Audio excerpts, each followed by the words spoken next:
हरि ओम श्री गुरुभ्यो नमः. सर्व साधकांना माझा विनम्र नमस्कार. साधको, ग्रंथराज दासबोधामधल्या 5व्या दशकातल्या पहिल्या समासामधील गुरुनिश्चय या विषयावर आपण सध्या विमर्श करत आहोत. समर्थ स्पष्ट सांगतायत, त्या काळामध्ये म्हणजे जेव्हा समर्थ होतो तो 17वं शतक, कोणत्याही घरातले धार्मिक कार्यक्रम हे ब्राह्मण करत होते, ज्यांना गुरुजी किंवा भटजी म्हणत होते ते. तर असे हे भटजी धार्मिक कार्यक्रम करून घेत असत, कर्मकांड करत असत. लोक गृहशांती, सत्यनारायण पूजा, वास्तुशांती, लग्न, मुंज वगैरे सगळ्या ह्या धार्मिक गोष्टी, होम हवन सगळं त्या ब्राह्मणांकडून करून घेत होते.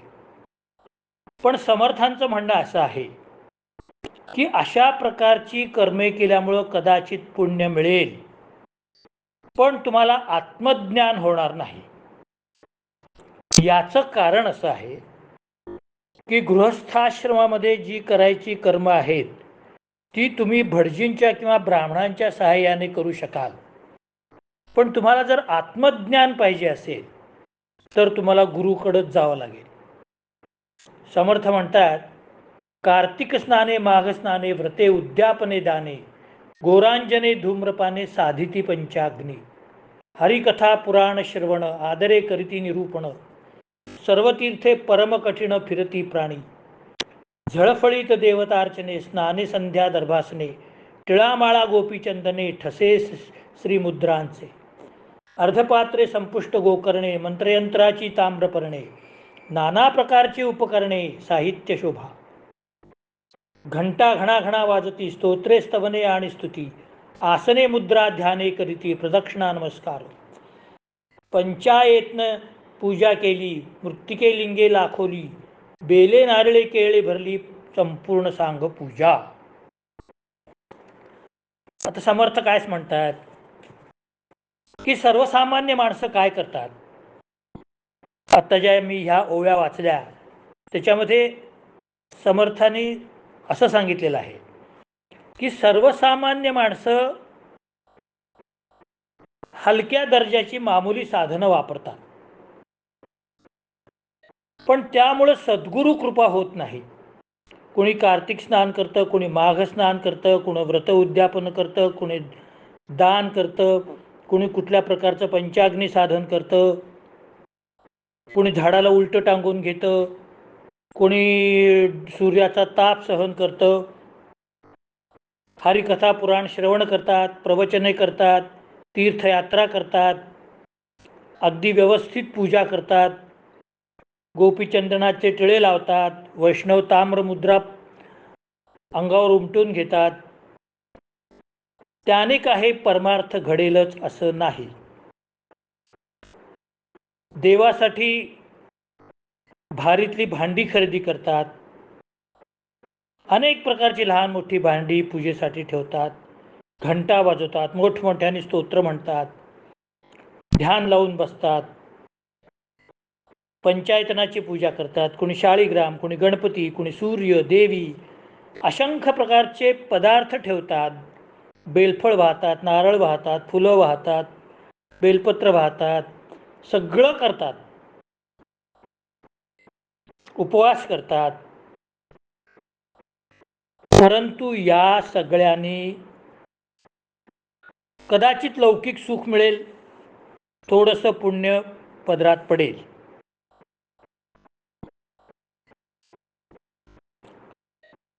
परंतु सद्गुरूची कृपा असल्याशिवाय या सगळ्या गोष्टींचा परमार्थासाठी उपयोग नाही. लौकिकार्थाने ह्या सगळ्या क्रियायोगांचा उपयोग मनाला शांती मिळवण्यासाठी किंवा काही जण आपलं ऐश्वर्य दाखवण्यासाठी, काही जण मी किती धार्मिक आहे हे दाखवण्यासाठी, काही जण आणखीन कुठल्या कारणासाठी, काही जणांनी नवसायास बोलले असतील त्याच्यासाठी हे सगळं करत असतील.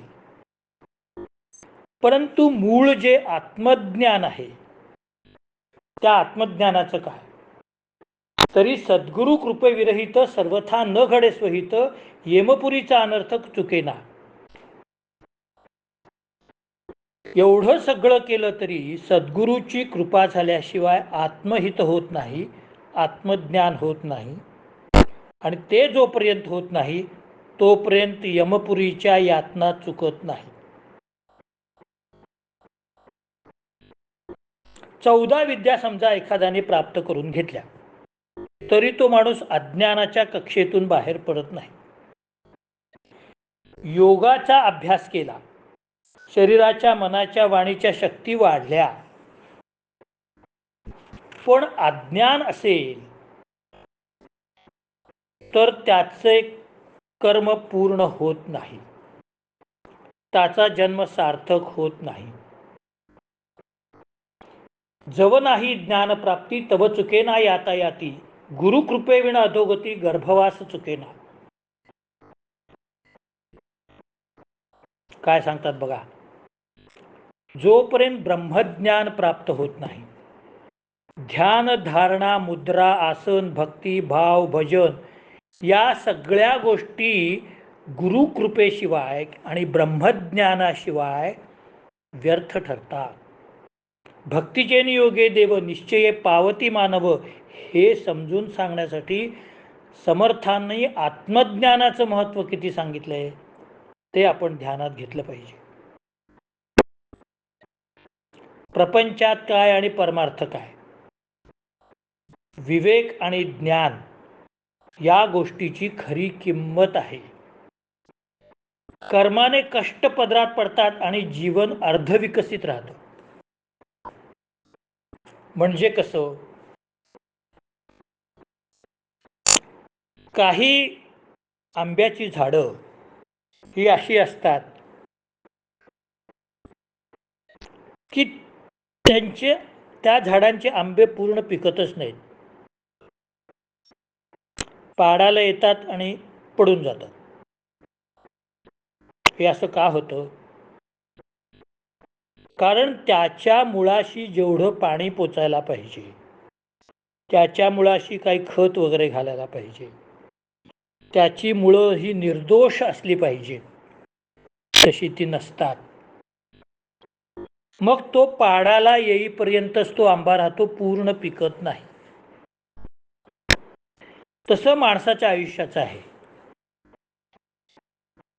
माणसाचं आयुष्य त्यांनी भरपूर चांगली पूजा अर्चा, श्रवण मनन, धारणा मुद्रा भक्ती भजन सगळं केलं. लौकिक अर्थाने तो मनाने शांत झालेला आहे, पण सद्गुरू येऊन जोपर्यंत त्याला आत्मज्ञान करून देत नाही तोपर्यंत त्याचा जन्म हा व्यर्थ असतो. लौकिक अर्थाने तू खूप संपन्न होतो, पण त्याचा गर्भवास चुकत नाही. त्याला पुनरपि जननम पुनरपि मरणम, जन्म मृत्यूच्या फेऱ्यात त्याला अडकावंच लागतं. कसं असतं तुम्हाला मी सांगतो, एक उदाहरण देतो तुम्हाला मी. एक 200-250 पानाचं पुस्तक आहे. त्याचं मुखपृष्ठ आणि मलपृष्ठ किंवा तलपृष्ठ हे इतकं अट्रॅक्टिव्ह आहे, खूप आकर्षक रंग भरलेले आहेत त्याच्यात. लहान मूल काय करतं, ते पुस्तक पटदिशी उचलतं आणि ते उलटं पालटं करून त्याचे रंग बघत बसतं. कधी ते उघडायचा प्रयत्न करतं, परत बंद करतं, कारण त्याला काय समजतच नाही, त्यातलं वाचताच येत नाही. मग ते काय करतं, परत एकदा इकडचा रंग बघ, इकडची चित्र बघ, तिकडची चित्र बघ, असं करत बसतं. पण पुस्तक उघडून त्यातलं ज्ञान वाचावं एवढी त्याची बुद्धी प्रगल्भ नसते, किंबहुना तो काही शिकलेलाच नसतो.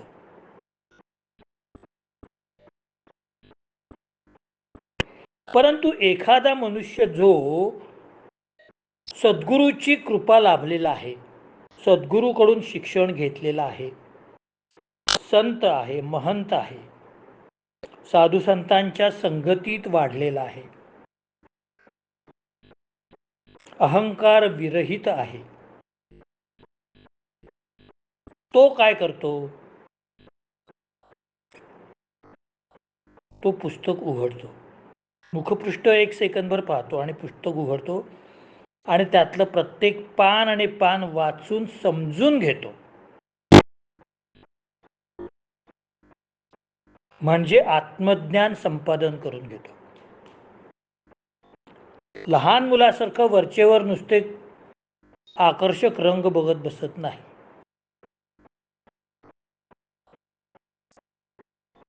बरं, आत्मज्ञान मिळण्यासाठी आधी काय पाहिजे?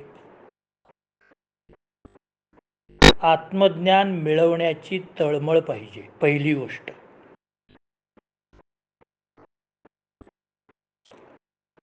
मला आत्मज्ञान कसं मिळेल याचा सतत विचार केला पाहिजे.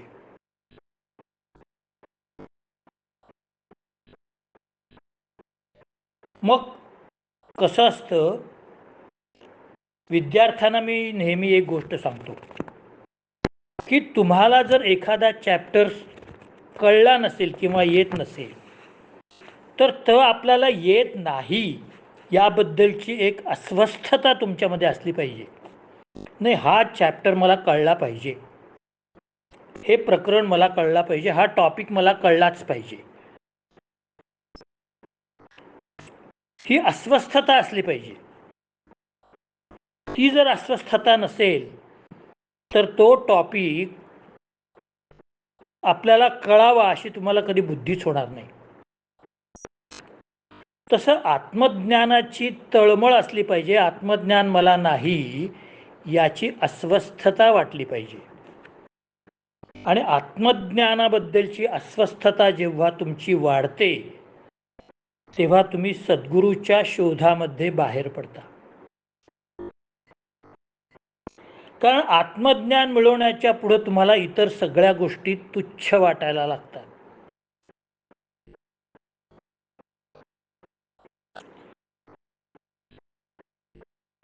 एक घडलेली गोष्ट सांगतो तुम्हाला, म्हणजे ही जास्त क्लिअर होईल.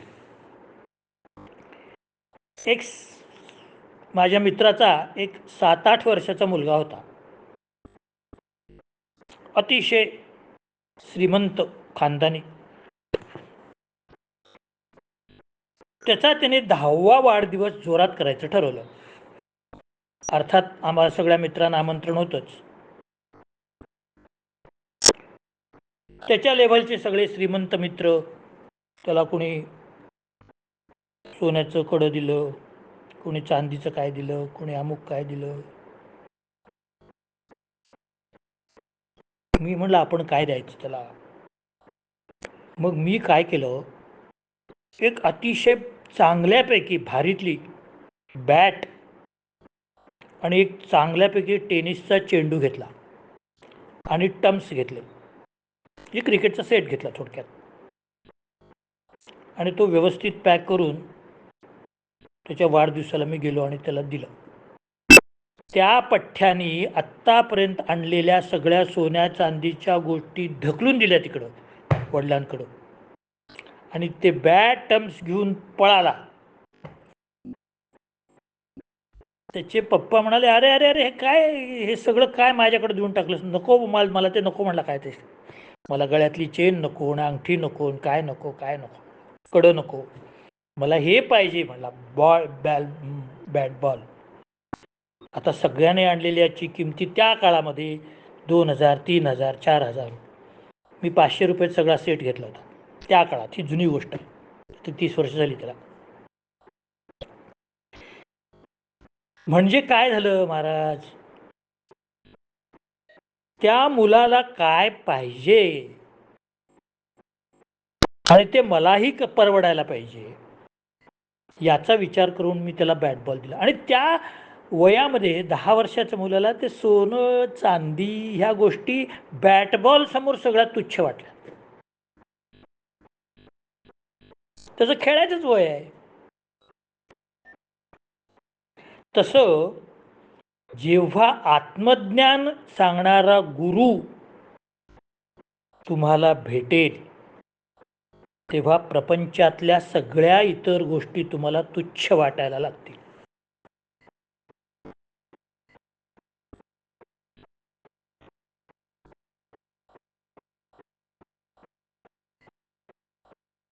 सद्गुरूंनी नुसता डोक्यावर हात ठेवला तर ईश्वराचं दर्शन झाल्यासारखं वाटतं. कारण गुरु परमात्मा परेशू ऐसा ज्याचा दृढ विश्वासू, एकनाथ महाराज म्हणतात. गुरु हाच परमात्मा आहे. आता गुरु ब्रह्मा, गुरु विष्णू, गुरु देव महेश्वरा, गुरु साक्षात परब्रह्म तस्मै श्री गुरवे नमः असं आपण म्हणतो, खूप वेळा म्हणतो. गुरुपौर्णिमा आली तर म्हणतो. मग गुरुची आणि परमात्म्याची तुलना कशी होऊ शकते? कारण सद्गुरु हा मनातून परमात्म्यामध्ये विलीनच झालेला असतो. तो यांत्रिकपणे या पृथ्वीवर चालत असतो. त्याच्या रोमरोमात परमात्मा असतो. त्याला आत्मज्ञान झालेलं असतं. ज्या ठिकाणी परमात्म्याचं स्थान सांगितलेलं आहे हृदय, त्या ठिकाणी आत्मज्ञानाचा प्रकाश प्रज्वलित होऊन त्याच्या शरीरातील रोम आणि रोम प्रज्वलित होतात. जसं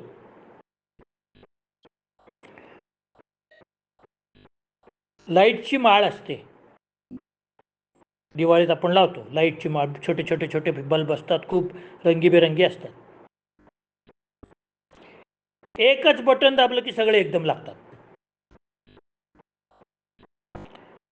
तसं आत्मज्ञानाचं एकच बटन दाबलं की संपूर्ण शरीराची माळ जी आहे ती छोट्या छोट्या रोम रोमामध्ये प्रज्वलित होते, आत्मज्ञानाचा प्रकाश घेऊन प्रज्वलित होते.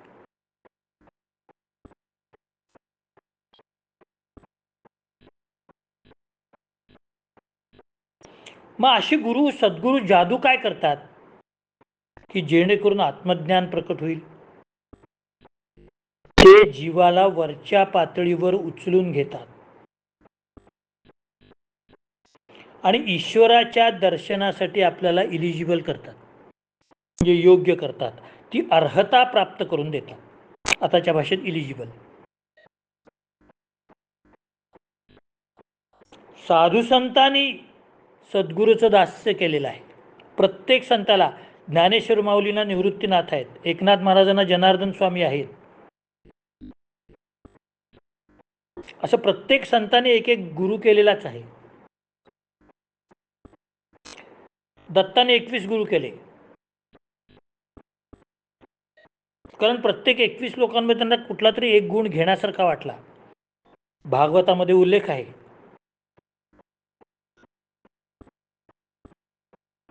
अशा या सद्गुरूला ओळखायचं कसं हे दुसऱ्या समासात सांगतात. गुरु लक्षण काय आहे?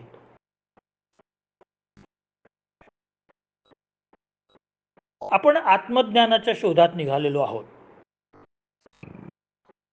आता आपल्याला गुरु पाहिजे, सद्गुरू पाहिजे आपल्याला. पण सद्गुरू कुठं असतात? काय कुठे डिरेक्टरी आहे का? कुठल्या पोस्ट ऑफिसमध्ये लिहिलेलं आहे सद्गुरूंची यादी, आज सांगलीमधले सद्गुरू हे आहेत, किंवा कुठल्या मठामध्ये यादी लिहिलेली आहे हे सांगली जिल्ह्यातले सद्गुरू, असं कुठंच लिहिलेलं नसतं. तर सद्गुरूची लक्षणं काय?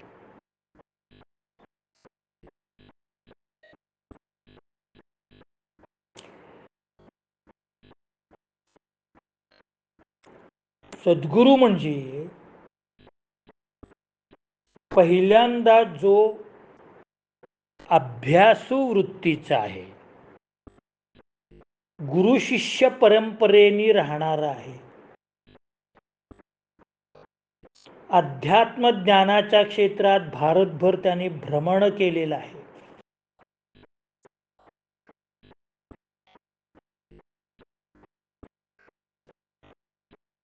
त्याला सगळ्या प्रकारचं ज्ञान आहे.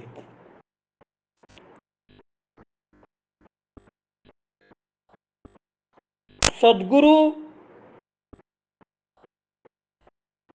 ची थोडीच लक्षणं आता मी सांगितली.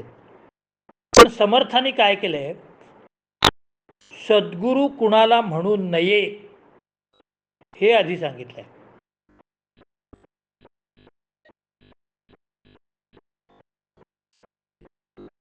ज्याच्या अंगामध्ये काम क्रोध द्वेष आहेत तो सद्गुरू असू शकत नाही.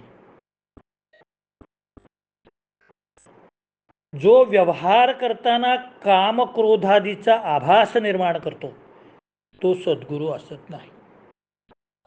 तुम्ही एका सद्गुरू, हा सद्गुरू आहे असं समजून तुम्ही त्याच्याशी बोलायला लागलेला आहात, तर तो त्यांनी शांतपणे बोलायला पाहिजे. हे तुला काय दे, तुला काय ज्ञान आहे, तुला आधी सांग, तू काय काय वाचलं सांग. आता जर तो तिरसटासारखं बोलायला लागला तर तो सद्गुरू असू शकत नाही. बरं, सद्गुरूंकडनं कोणती अपेक्षा ठेवावी? तो गोरा असायला पाहिजे असा आहे का? नाही. तो नाकी डोळी नीटस असायला पाहिजे असा आहे का? नाही. तो लहान असायला पाहिजे किंवा मोठा असायला पाहिजे किंवा तरुण असायला पाहिजे किंवा आपल्यापेक्षा सिनियर असायला पाहिजे असं आहे का? नाही. बालादपि सुभाषितम. ज्ञानेश्वर माऊलींनी 16व्या वर्षी ज्ञानेश्वरी लिहिली आणि 18व्या वर्षी समाधी घेतली असं म्हणतात. पण ते अनेक जणांची गुरुमाऊली झाले. त्यांच्यापेक्षा तिप्पट चौपट वयाच्या लोकांनी त्यांना गुरु केलं. Child is the father of man असं इंग्लिशमध्ये म्हणतात. तुम्हाला एक गोष्ट सांगतो ह्याच्यावरती. एक रस्ता चालला होता असा एक आड रानामध्ये, आणि त्या रस्त्यामध्ये लोखंडी कमान होती. उंच वाहनं जाऊ नयेत यासाठी, आणि वरच्या बाजूला 2 साळ्या होत्या. त्या ठिकाणी गुरं राखायला एक धनगराचा मुलगा आपल्या शेळ्या मेंढ्या घेऊन तिथं मेंढ्या चरत होता. तेवढ्यात एका बाजूने मिलिटरीची एक गाडी आली. त्याच्या पोटापोट आणखीन 2-3 गाड्या आल्या. पण गंमत अशी झाली की त्या मिलिटरीच्या गाड्या होत्या उंच, आणि ती जी कमान होती ती होती त्या मानाने कमी उंचीची होती. आता त्या कमानीतनं तर गाड्या जाऊ शकत नाहीत. काय करायचं? अगदी थोडा 1 इंचाचा 1 ते 1.5 इंचाचा फरक पडायचा. 1 ते 1.5 इंचानी जर गाडीची उंची कमी असली असती तर सहज गाड्या गेल्या असत्या. पण तेवढ्यातच नडलं. काय करावं? जाणं तर अर्जंट होतं, महत्त्वाचं होतं. त्या गाड्या तिथून जाणं, पोचायचं होतं त्यांना पोस्टवरती आपल्या. मेजर होते, आर्मीमधले ऑफिसर्स होते, बाहेर आले सगळे, गाड्या जात नाहीत, काय करायचं आता? मग सगळ्यांनी ठरवलं की ते सळ्या तोडून टाकायच्या वरच्या, आणि मग गाड्या आपल्या जातील. मग त्यांच्याजवळ काय हत्यारं होती ती घेऊन त्यांनी सळ्या तोडायला सुरुवात केली.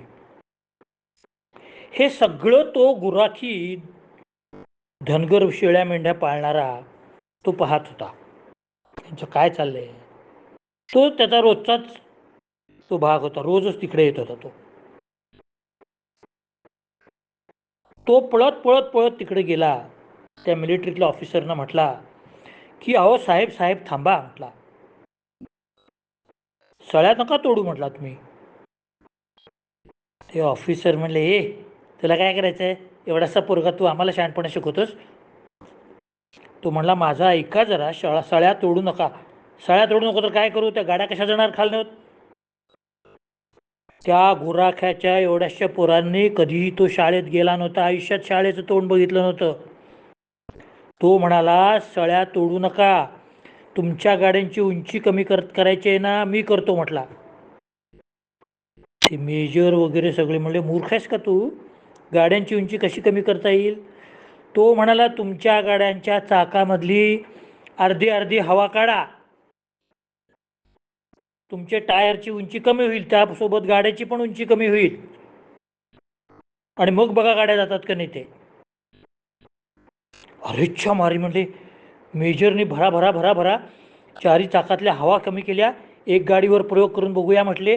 बघतात तर काय 2-2 इंचांनी उंची कमी झाली गाड्यांची. पुढे गेल्यावर परत त्यांनी हवा भरली. काय अडचण आहे त्याला, त्यांच्याकडे ते सगळं सामान असतंच हवा भरायचं वगैरे. एक गाडी गेली, दुसरी गेली, तिसरी चौथी सगळ्या गाड्या गेल्या. त्या मेजरने त्या छोट्याशा मुलाची पाठ थोपटली. तो जाऊन त्याच्या आई वडिलांना भेटला. तो म्हणाला आम्ही याला सोबत घेऊन जातो आणि ह्याला आम्ही मिलिटरीत भरती करतो. आई वडिलांना अतिशय आनंद झाला. साहेब लोक माझ्या घरी आले. तो म्हणला अहो आमचा मुलगा काय शिकला नाही. तो म्हणला त्यांनी शिकला नाही, त्याने आम्हाला शिकवलंय म्हटलं उलट.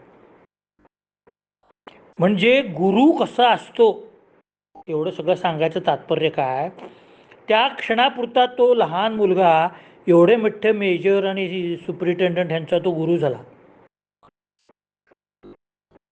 म्हणून गुरुचं वय बघायचं नसतं.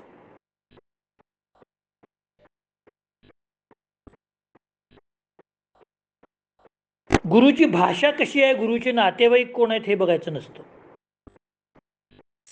गुरुचं राहतं घर कसं आहे हे बघायचं नसतं. मग काय बघायचं असतं, गुरुमध्ये जी एक दैवी संपत्ती आहे. भगवद्गीतेमध्ये दैवासुर संपत्ती म्हणून एक अध्याय आहे. माणसाच्या मनामध्ये एक दैवी संपत्ती परमेश्वराने निर्माण केलेली आहे. ती किती आहे, त्याच्या बोलण्या चालण्यामध्ये भगवताबद्दलचं प्रेम किती आहे.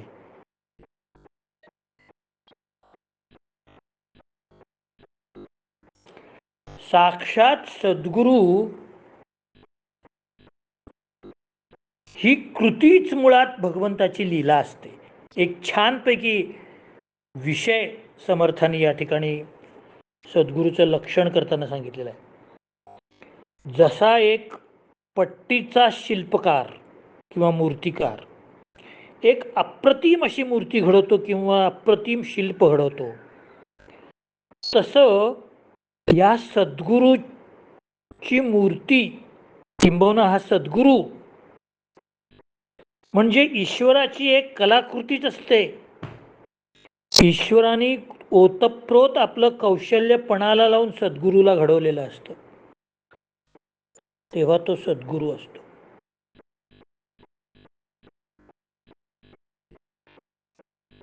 सद्गुरू कोणत्याही परिस्थितीत आपला संयम सोडत नाही.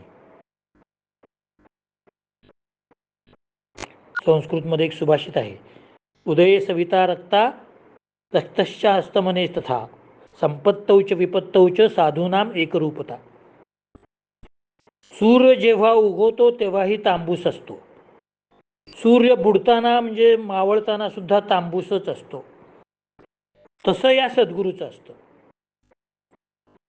तो संकटात जसा असतो तसा सुखातही असतो. त्याच्यामध्ये काहीही फरक पडत नाही. संपत्तीतही तसाच असतो, विपत्तीतही तसाच असतो. मान झाला तरी तसाच असतो, अपमान प्रसंगी तसाच असतो. देहदुःखात तसाच असतो, दारिद्र्यात तसाच असतो. स्वस्थ असताना तसाच असतो, आजारीपणातही तसाच असतो. याचं कारण काय आहे? त्याच्या मनामध्ये फक्त ठेविले अनंते तैसेची राहावे, चित्ती असो द्यावे समाधान. तुकाराम महाराजांनी काय सांगितलंय? तैसेची राहावे म्हणजे प्रगती करू नये असा त्याचा अर्थ नाही आहे. परमेश्वराने आपल्याला दुःखात ठेवलं, ठीक आहे.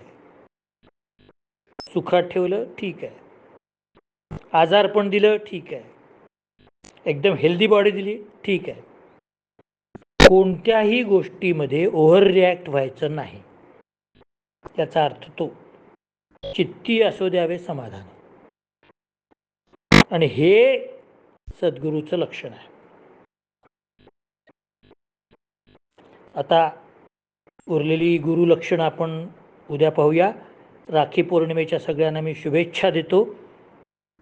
सबस्क्राईब करण्याची पुन्हा एकदा आठवण करतो आणि आता थांबतो. जय जय रघुवीर समर्थ.